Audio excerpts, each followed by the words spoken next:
They're trying to clear debris off the racetrack, and the car brakes, won't steer, and he slides up the track and into the back of that surplus helicopter jet engine on a trailer used to dry the racetrack. Mike, I saw sparks coming out from the car as if it had a tire down or something. What an incredible turn of events. I've never in my life. Joey Myers, Brad Keselowski's pilot and spotter, and he's been telling Brad exactly what's been taking place with this accident.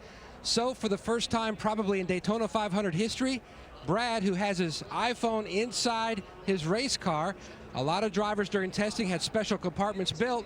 He still has his phone inside the car. He tweeted a picture, first time ever, prime time, Daytona 500, first time picture tweeted during the race. Right rear's on fire pretty good here. Yep, that's a problem. Paul Menard. That's kind of a weird look. I don't know what he's got going on, but it's not good. Wow, look at that. A lot of debris. Yeah, it's definitely bringing a caution out. Chunks of metal coming. Yeah, it's burning pretty good, guys. Be ready here. I think that rubber's on fire underneath. I can't believe the caution hasn't come out for that.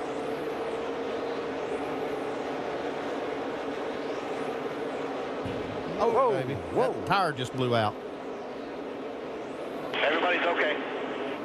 All right, you dumbasses, come on.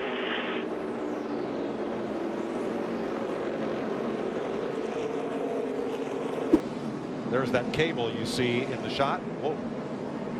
And that was definitely in the way of oncoming traffic.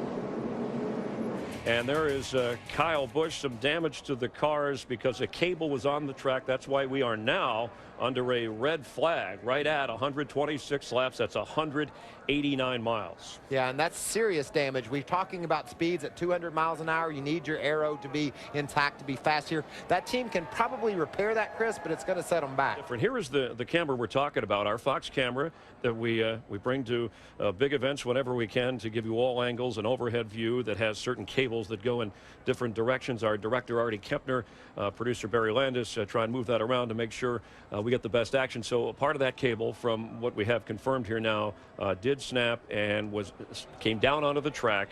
Some of the cars ran over it, as we've been discussing, Mike, and breaking down as best we can and understanding the effect that it's had, and thus the caution flag first to understand exactly what happened, and then the red flag where we stand right now. Back at 13th position is Denny Hamlin, the 2012 600 runner-up. Is that 13th position unlucky for Hamlin? Let's look here, rolling off pit road. Puff of smoke, Larry, anything? Oh, how about that? Oh, my. Whoa. Yeah, what it was, Mike, these cars have ballast in the frame rails. It's to get the car up to the minimum weight. And it appears to me they lost a big chunk of that ballast. My question, I don't understand. They made a qualifying lap earlier. I just don't know how they lost it here in the start of this race, but I get a feeling that's going to cause an issue for the 11 car, probably from a NASCAR standpoint. Got some debris here, boy. It's going to add a lap here. What is that, Jamie? I don't know. I can't. Hey, see how heavy it is. No, not heavy. Not ballast, right? Yeah. No. Look, I think it's a roof antenna or something, or oh, that car just hit it and bounced off of it. What do you see down there, Regan? Well, Adam, I can tell you guys that when the cars left pit road, there was actually a lead cap left on pit road from one of the race cars. So I believe you're looking at lead spacers bouncing around on the racetrack, trying to figure out where they all are basically at this point. But somebody might be starting this race just a little bit late today. Let's see. Look at the front row. And now we're getting word that it could be from Chase Briscoe in the 98. Yeah, top left. That definitely came out of the back of the 98 car. Yeah. Chase Briscoe. Boy, we've jinxed him already. We made him the favorite, and there's a given. Even and there you go, numbered up. Well, we've talked about the weird weather today. A sandstorm south of the Speedway at Nellis Air Force Base has gathered steam, and now we can't see Nellis Air Force Base from our position at the top of the control tower. So they are holding the field for a lap or two, hoping this big dust devil blows through. Engines don't like that. I know that. Nellis Air Force Base is on the right side of your screen there. The day started like this. Headgear, and everything going around. Now somewhere in there, that's Cole Perrin getting all but knocked over by the car cover. He was working undercover. Denny Hamlin, Ricky Stenhouse had umbrella blow-ups. I think Hamlin did that for our cameras. He so casually opened it up. He knew it was going to open up upside down like that. And look at this. Unbelievable. That's a live shot here.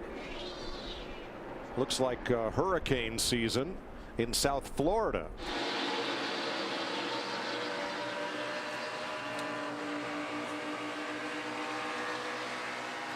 Out of the fog into the smog.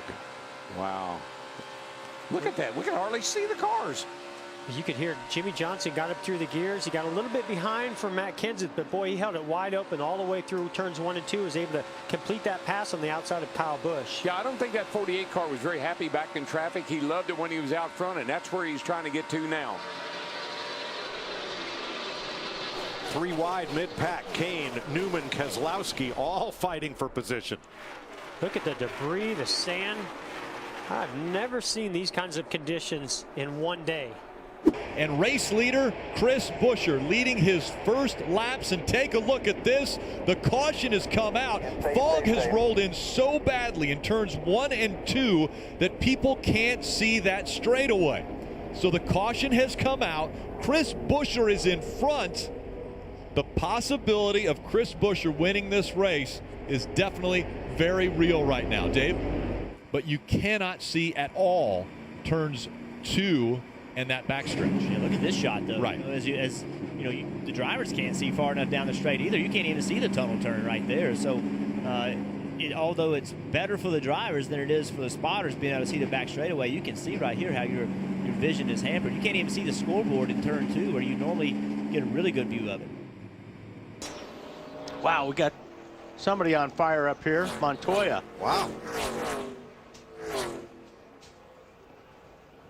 This is on the front stretch. Juan trying to get to the fire truck. Stop. Oh, he got out of there in a hurry. Good for him. Yeah. Rescue guys are hurrying over. You guys could go ahead and put that fire out any time. Yeah, don't worry about it. Yeah. Excuse me, Mr. Montoya, can I have your autograph? I mean, get over here and put the thing out, It's people. just unbelievable. Come on, this is incredible. They got them in their hands, and they're standing there. That's incredible. We got it now. That's sad. That is very sad. That's incredible right there. Looks like Jeff Gordon is going to come out in front of Robby Gordon. Marty? Well, there's a fire inside the car of Robby Gordon's. He just radioed to the crew and said, there's a fire, there's a fire. He came down pit road. The crew had no idea what was happening. As you hear Robby on the radio trying to tell him what's going on, all they said was, I'm on fire, and the crew didn't know what was going on. He came down pit road. They saw the fire inside the car, trying to put it out. And Robby Gordon is out of the car now, sitting on the pit wall. See if we can talk to him. Robby, what happened inside the car? I don't know, I left the pits, it caught on fire. I don't get it.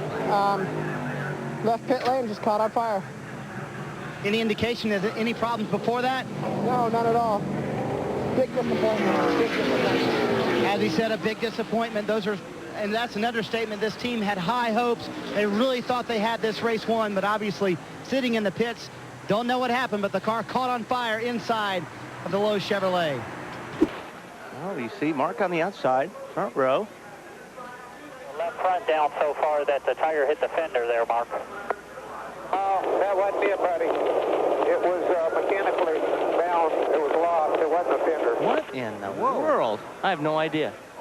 He's talking like the way he's talking to Ben Leslie is all of a sudden it just locked up. He was turning it left, and it would not turn back to the right. It just locked up. Here's Kurt. Hit this time. I want to change right side tire, have that fender out. Take a hammer with you if you've got to. The 48 car, Chad Canal's talking about hit this time. It must be rubbing or something. Hit this time. 3 That is. Unbelievable. Wow. So the top 2 in the championship in trouble already. Well, it is pretty bad then. Yes, it is. We see the damage to that right front fender. Little free lacking forward drive. Hearing that a lot down here, Adam. Martin came to play. So did the 54 pit crew. He gets off right in front of his teammate Harrison Burton. Allgaier comes out third. Big jump for Josh Berry, +3. And Annette jumps off as well. And we got a gas can in the middle of pit road and one driver in the grass. And penalties are on the way. So who lost the gas can? Penalty for Jeremy Clements. Oh, that's a tough break for him. And a penalty for the 19 of Brandon Jones as well. We'll update that when we come back.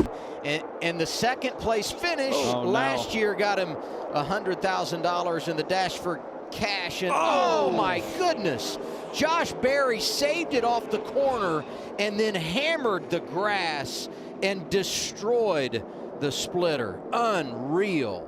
He's with Berry this week, and he said there's a lot of pressure because I know if I don't perform in this car, I'm probably never going to get another chance in the Xfinity Series. And I mean, when's the last time you saw the front tires of a car come off the ground like that? All 4 wheels off the ground. Watch how fast he came in here. Just coming in too hot on entry. I don't know if maybe the brakes didn't. It seemed like the brakes got to working good right before he hit the grass. Look at that thing ramp up in the air. A really difficult pit road to get to, Phil, because it's right way around the turn. So, but that wasn't even close. Sure wasn't. A lot of damage to Mason Mingus's truck as well. And what happened? Now, we do have a spare pace car, Clay, but have you ever seen this? I have never seen anything. You could just, this is a full moon night. Everybody is driving crazy tonight. Look how fast he's trying to get her back. Boys, I'm on fire. Driving the wheels off that thing. Help me, Oprah Winfrey. I'm on fire. But look at the fire. Then it's like, hey, enough of this. We got to get out of here. I mean, we're putting on a show is one thing, but let's leave the driving to the professionals.